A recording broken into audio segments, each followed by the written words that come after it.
નમસ્કાર દોસ્તો, હું Sanjay Nandesariya city report news સાથે વાત કરવી છે દોસ્તો હળવદ તાલુકાના મેરુપર ગામની.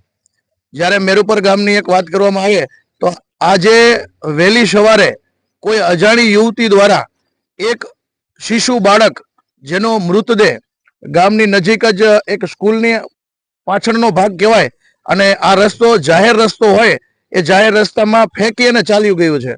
શું છે હકીકત? મેરુપર ગામને કલંકિત કરવા માટે આ નરાધમ કોણ છે આવું કે જે લોકોએ આ બાળકને ફેંકી દીધું છે? શું કઈ મોટો બનાવ છે કે શું છે? કોઈ ભ્રૂણ હત્યા માટે અતિશય ગુનો થતો હોય છે, પણ આ હત્યા એક બાળ હત્યા જેવું દેખાય છે. હકીકત શું છે જાણવા માટે હળવદ પોલીસ ચક્રો ગતિમાન કર્યા છે અને વધુ તપાસ ગામ લોકો સાથે પોલીસ પણ કામગીરી કરી રહી છે. જોતા રહો city report news. Thank you. આભાર મિત્રો. મારું નામ મેરુપર, ગામ મેરુપર. મારું નામ છે ધીરુભાઈ વિરમભાઈ ખેર. જાણવા મળે તે સવારે અમારા અહીંયા માણસો નીકળ્યા, મેન રસ્તો છે અને ગામની અવર જવર છે. એમાં એક ભાઈ એક કૂતરા સૂકતા હતા, ભાઈ ઉભા રહ્યા અને જોયું તો કે મનુષ્ય જેવું, માણસ જેવું દેખાણું.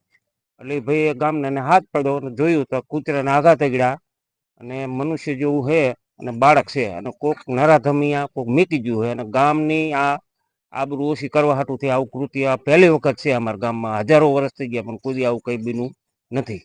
પછી અમે પોલીસને જાણ કરી, પોલીસ આવી જઈ છે અને આની સચોટ તપાસ થાય અને આને પૂરા પગલાં ભરે અને બાળકના માતા પિતાને શોધી અને લાવે ને આ ગામને થોડુંક ગામનું નામ ખરાબ થાય છે. અમારા ગામમાં કોઈ આવો પ્રશ્ન બન્યો નથી વર્ષોથી એમ. એટલે આ જાણી જોઈને કોઈ કરી ગયું, આ કૃત્ય કરી ગયું છે ગામનું નામ ખરાબ કરવા માટે. એટલે પોલીસ આવી અને તપાસ કરે છે. શું આગળ તપાસ પગલાં ભરે અને શું થાય એની આગળ